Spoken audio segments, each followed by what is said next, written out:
ìròyìn rèé lẹ́kùnrẹ́rẹ́. Ààrẹ orílẹ̀-èdè wa Nàìjíríà Bọ́lá Tinubu òun mà ló ti pa láṣẹ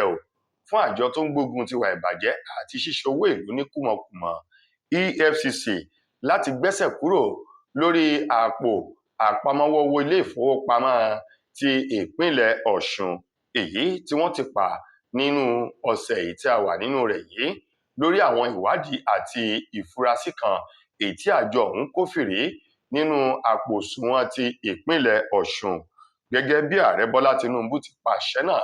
ní ọjọ́bọ̀ tí í ṣe ọjọ́ Thursday ọjọ́ 6 oṣù kẹjọ ọdún tá a wà yìí wípé gbogbo ohun tó bá ní ṣe pẹ̀lú àpò ilé ìfowópamọ́ ìpínlẹ̀ Ọ̀ṣun kí àjọ EFCC kí wọ́n gbẹ́sẹ̀ kúrò lórí ẹ̀, èyí tó bá yẹ kí wọ́n gbé lọ ilé ẹjọ́ kí wọ́n gbé ọ̀rọ̀ ọ̀hún rí ilé ẹjọ́.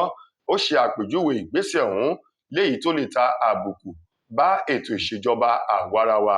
Pàápàá jù Tinubu sọ wípé pẹ̀lú bí ètò ìdìbò ta àwọn gómìnà bó ṣe ń kanlẹ̀kùn ní ìpínlẹ̀ Ọ̀ṣun èyí tí ó wáyé ní ọjọ́ 15 oṣù kẹjọ ọdún yìí, onírúfẹ́ ìgbésẹ̀ yìí lè ta àbùkù bá ètò ìṣèjọba àwarawa àti wípé wọn yóò máa rò ó wípé wọ́n ń lo ọwọ́ agbára ipò ìjọba àpapọ̀ lórí ìpínlẹ̀ ọ̀hún ni. Nípa ìdí èyí, ó ní kí àjọ náà kí wọ́n jègbùrẹ́ awolùgbẹ̀bẹ̀ ọ̀rọ̀ èyí tó bá yẹ kó gba ilé ẹjọ́ kó gba ilé ẹjọ́ lọ, gẹ́gẹ́ bí ọ̀rọ̀ èyí tó tẹnu ààrẹ Bọ́lá Tinubu jáde nínú ọ̀sẹ̀ èyí tí í ṣe ọjọ́bọ̀ ọ̀sẹ̀ èyí tí a wà nínú rẹ̀ yìí. Ó sì sọ wípé òun fẹ́ kí àlàáfíà ó jọba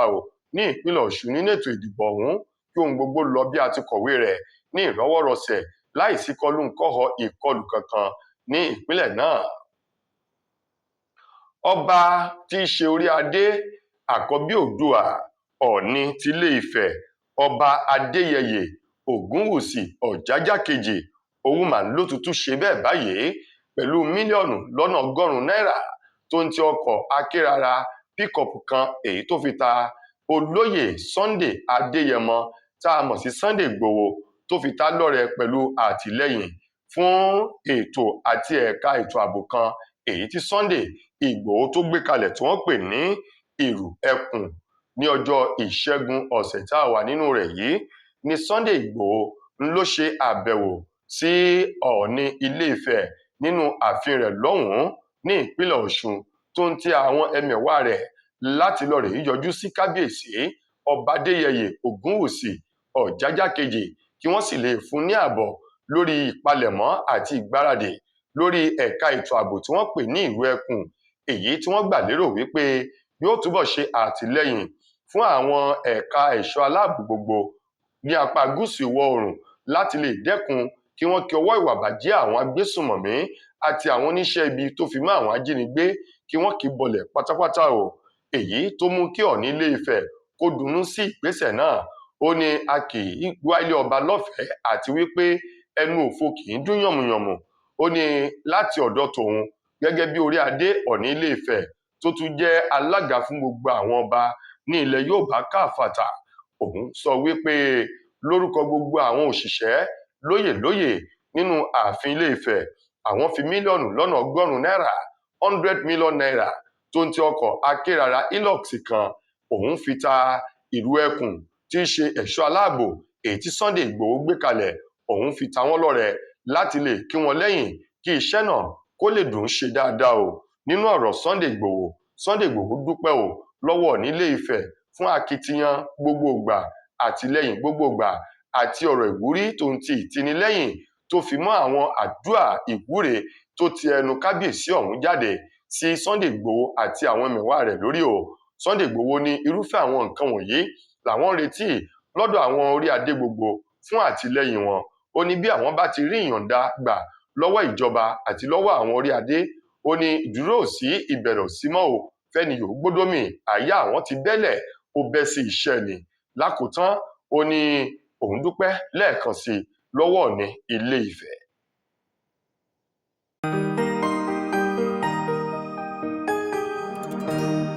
Ìròyìn Fẹ́lifẹ́li TV àjààbálẹ̀ làwọn ìròyìn ti wà, máa wò lóòrèkóòrè.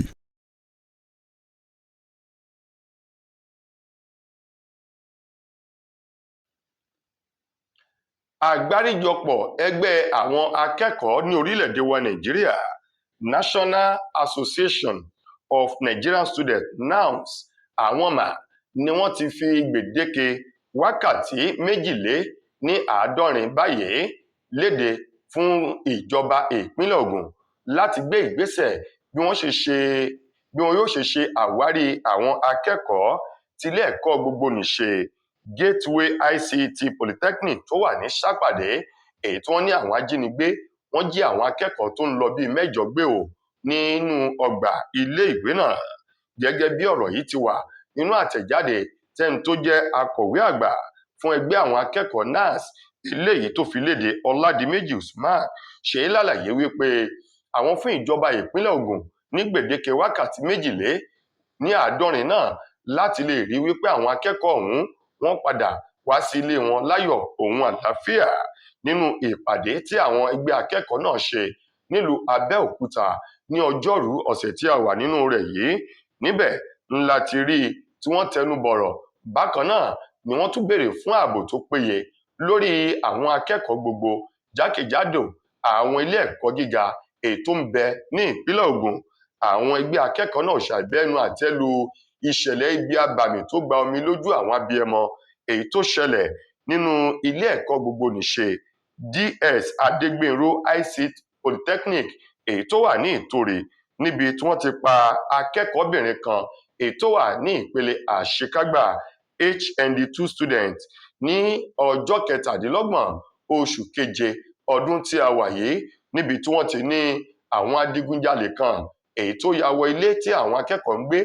ni wọ́n digunjalè tí wọ́n kó àwọn ohun èlò àwọn akẹ́kọ̀ọ́ lọ tí wọ́n tún ṣekú pa arábìnrin ọ̀hún Sekinat Ahmed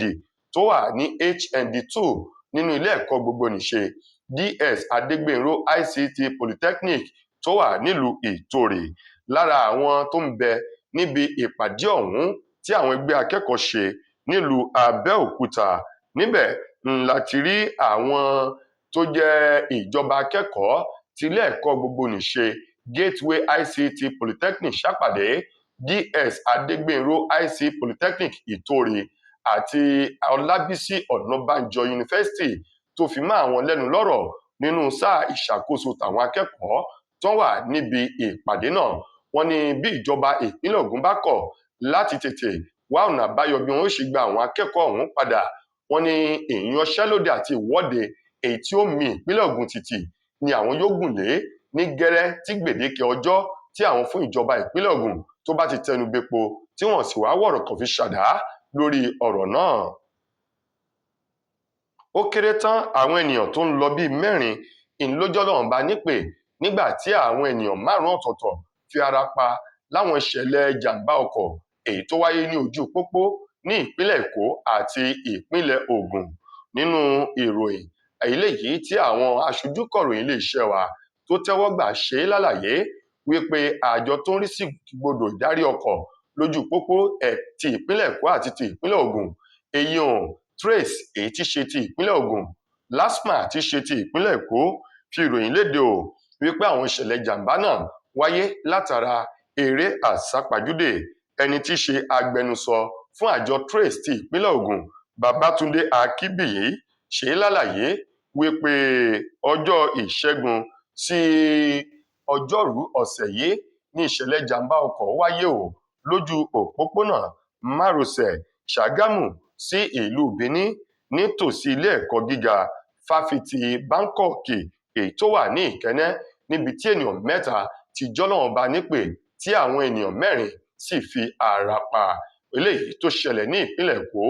ènìyàn kan ló bá ìṣẹ̀lẹ̀ ọ̀hún lọ nígbà tí èèyàn kan náà fi ara pa nínú ìṣẹ̀lẹ̀ jàǹbá ọkọ̀ náà. Kí Ọlọ́run kó sì máa ṣọ́ wa kí àwa tá à ń wa ọkọ̀ lójú pópó náà ká dẹ́kun láti máa sá eré àsápajúdé. Ní àkótán nínú ìròyìn wa fún ti tòní, àwọn mọ̀lẹ́bí gbajúgbajà òṣèré sinimá àgbéléwò ti Yorùbá obìnrin nì èyí tó dolóògbé ní ìrọ̀lẹ́ ọjọ́ Ìṣẹ́gun ọ̀sẹ̀ tá a wà nínú rẹ̀ yìí, Tọ́pẹ́ Ọ̀ṣọ́bà, àwọn mọ̀lẹ́bí rẹ̀ ti sọ̀rọ̀ jáde wípé kìí ṣe àìsàn jẹjẹrẹ òun ló ṣekú pa gbajúgbajà òṣèré arábìnrin náà. gẹ́gẹ́ bí ìròyìn kan èyí tí àwọn mọ̀lẹ́bí rẹ̀ fi léde. Ṣèyí lálàyé lórí awuyewuye èyí tí àwọn ènìyàn ń gbé kiri orí ayélujára wípé àìsàn jẹjẹrẹ tá a mọ̀ sí kánsà òun ló ṣekú pa arábìnrin Tèmítọ́pẹ́ Ọ̀ṣọ́bà. Wàyí o, ní ìrọ̀lẹ́ ọjọ́ Ìṣẹ́gun ni arábìnrin náà ló jọlọ́run bá nípè ní gẹ́rẹ́ lẹ́yìn tó pe àwọn tí wọ́n jọ jẹ́ akẹgbẹ́ tí wọ́n jọ sọ̀rọ̀ lórí aago tó kí wọn tó sì bá wọn dáwẹ́kẹ̀ àwàdà lórí ayélujára. Wọ́n ní bẹ́ẹ̀ náà ló tún fi gbólóhùn kan sórí ààyè àyẹ̀wò lórí WhatsApp èyí tá a mọ̀ sí status níbi tó ti kọ ògo tuntun New Glory tó ti kọ síbẹ̀ ní nǹkan bíi aago 7 ó kọjá ìṣẹ́jú 23 ní ìrọ̀lẹ́ ọjọ́ Ìṣẹ́gun ọ̀sẹ̀ yìí. Wọ́n ní lẹ́yìn èyí lárábìnrin náà ló dágbére fún ayé wípé dìgbò ṣe. Wàyí o, àwọn mọ̀lẹ́bí rẹ̀ dúpẹ́ lọ́wọ́ àwọn ènìyàn pẹ̀lú ọgbẹ́ ọkàn àti ìbànújẹ́ wípé n tó ṣẹlẹ̀ yìí jẹ́ ohun tó ba àwọn lọ́kàn jẹ́, ṣùgbọ́n láti lè jẹ́ kí gbogbo mùtúmùwà ọmọ orílẹ̀-èdè Nàìjíríà àti àwọn olólùfẹ́ rẹ̀ ó mọ̀ wípé kì í ṣe àrùn jẹjẹrẹ òun ló ṣekú pa Tèmítọ́pẹ́ Ọ̀ṣọ́bà. Bẹ́ẹ̀ náà sì rèé, àwọn mọ̀lẹ́bí rẹ̀ wọ́n sọ pàtó ohun tó fa ikú arábìnrin yìí lójijì. Kí Ọlọ́run kó bá wa dẹlẹ̀ rí fẹ́ni tó lọ, kí àwa tó kù ká dàgbà ká dògbó, ká má ṣe kú síwájú ògo wa. Tó ẹ̀yin ará, ìròyìn wa kò ní jù báyìí lọ fún tòní. Títí dìgbà míì tẹ́ máa láǹfààní láti gbọ́ tún rìn míì níléeṣẹ́ wa. Mo gbà á ní àdúrà wípé ilé ò nílé wa, ọ̀nà ò nínà wá. Fún mi Adénúgà òun ló mú ìròyìn wá sí ojú ìwòran yín. Ẹ ṣeun fún ìfẹ́ tẹ́ ẹ ní sí wa. Ire o.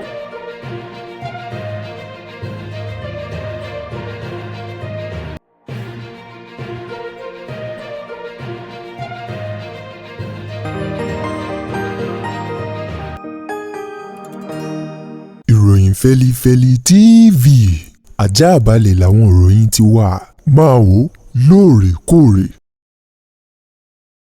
Mo kí gbogbo ojú tí wò mí ti ń gbọ́ mi jákèjádò orígun mẹ́rẹ̀ẹ̀rin àgbáyé. Orúkọ mi ni Ambassador Àkànfẹ́ Ìwò tí mo jẹ́ agbẹnusọ fún iléeṣẹ́ X2 Ultimate Herbal International Limited. Níléeṣẹ́ wa bí láti màmọ̀ dájú nǹkan kan tí eléyìnbó ń pè ní Health is Wealth, ìlera lọ́rọ̀. Kì í ṣàfẹnujẹ́ nìkan tá a bá ń gbọ́ ní sétí, torí gbogbo lọ́gbọ̀n àwọn èèyàn ni wọ́n ń kojú àìsàn tí a pè ní ìfúnpá gíga. Ìdí nìyí tí iléeṣẹ́ X2 Ultimate Herbal fi ṣètò oògùn ìfúnpá gíga fún ní powder àti ní olómi. Kò tán síbẹ̀, oògùn ìtọ̀ ṣúgà ó wà ní iléeṣẹ́ X2 Ultimate Herbal International Limited ní powder àti ní olómi. Òun náà lẹ̀ ń wò yìí. Oògùn ọ̀pẹ́ ẹ̀yìn wà tí a ti ṣe lọ́jọ̀ fún ẹni tó bá ń kojú ọ̀pẹ́ ẹ̀yìn torí gẹ́gẹ́ bí ìṣòro. Iléeṣẹ́ wa níbí ní oògùn ẹ̀ tó lè bá wọn tán rẹ̀ lójú ọgbọ́n. Bákan náà, ogunlọ́gọ̀ àwọn èèyàn ni wọ́n jẹ́ oníbìísí tí wọ́n ti rora wọn pín wípé Ọlọ́run ò lè ṣe, ṣùgbọ́n tó jẹ́ pé àìsàn kan sómìíràn ní kọjú ọmọ bíbí wọn. Ó wà ní iléeṣẹ́ X2 Herbal International Limited fún